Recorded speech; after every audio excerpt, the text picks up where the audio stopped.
Let's see what we have here. The United States strikes. Oh boy. Well, welcome back to the weekly review. Thanks for being here. I had this week's review recorded last night when breaking news came in that the United States had struck Iranian targets. So let's start with that. On Saturday, June 21st, the United States executed a military operation in Iran. Codenamed Midnight Hammer, it struck three key Iranian nuclear facilities: Fordow, Natanz, and Isfahan.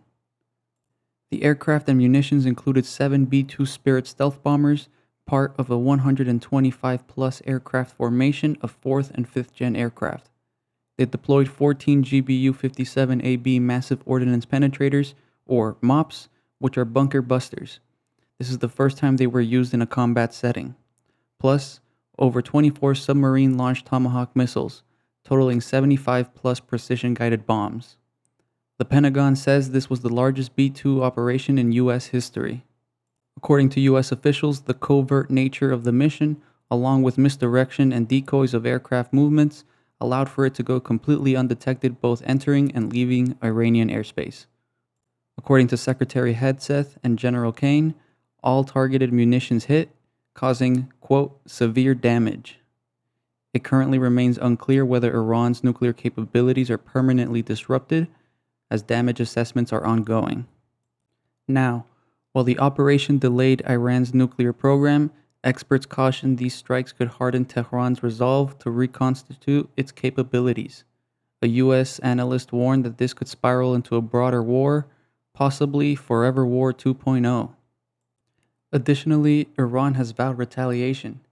Congress organizations warn of strikes on U.S. forces, maritime choke points, and allies. This may include the Strait of Hormuz, where 20% of oil flows daily. The Pentagon has repositioned forces standing by for escalation. In conclusion, this was a historic high-stakes strike. Tactical success is clear, but the strategic outcome remains uncertain. This is a weighing of long-term disruption versus potential for escalation. With that being said, let's now review everything else that happened in the week. Alright, let's summarize the events that led to the US getting involved.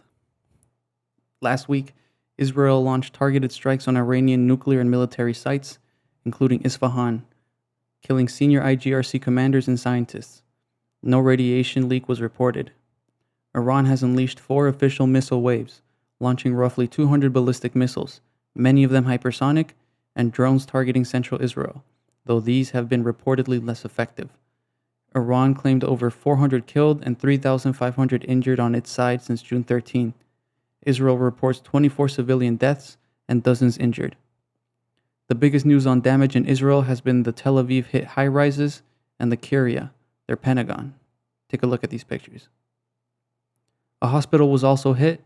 Netanyahu was quick to call this a war crime, which it is, but reception on social media has been less than empathetic, as people were quick to point out the dozens of hospitals that have been laid to waste in Palestine.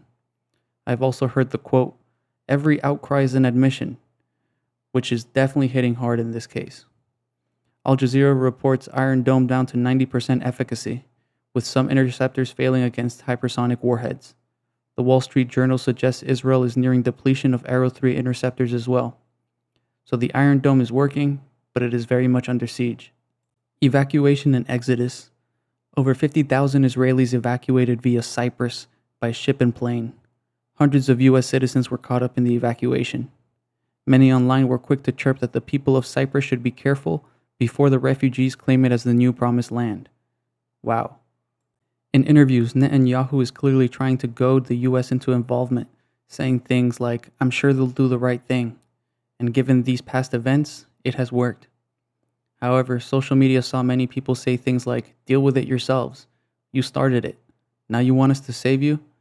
They also cite anger at the financial burden this would be when we, quote, "can't even fix things at home." Polling had showed 60% of Americans opposed U.S. military involvement in this war, with only 25% supporting outstrikes outright against Iranian nuclear facilities. Speaking of which, Trump's own inner circle does not agree on if Iran had been trying to create a nuke in the first place. When Trump was told by the IAEA and Tulsi Gabbard that they had said there was no evidence He replied, "They don't know what they're talking about." Dude, that is your head of intelligence. Clearly, someone's lying. Even among Trump voters, 53% opposed intervention, with just 19% in favor of it outright. Republican or Democrat, it is obvious the majority of America did not want to clean up the mess started by Israel. I also saw something very significant on social media where a guy said, "If you are party over country, you're in a cult." That's some serious bars. Y'all know how I feel about political parties, so I'm gonna just slip this in here real quick. Abolish political parties and lobbies in general. Thank you. Also, in an odd event, Tucker Carlson has emerged as a prominent figure against the militaristic options being floated, as he held an interview and debate with AIPAC-funded Ted Cruz. In this interview, Tucker seems to have really exposed just how in the pocket of the Israeli lobby Ted is, by asking simple questions such as, "Do you know the population of the country whose regime you are trying to topple?" No? How about its ethnic mix? Ted could not answer either. Ted also claimed AIPAC is not an Israeli lobby, which at this point is laughable. Clearly, this is not a partisan issue, it is a bot politician issue. This week, the conflict has reached historic levels of significance, with the US getting involved. Now, many are asking what will come next. Is this how we bring peace to the Middle East? Or is this how Israel seizes control of the region and the US? Fears of strike on the US power grid are being floated, so be safe, everyone. For the weekly review, I'm your host. Thank you, and we will see you next week.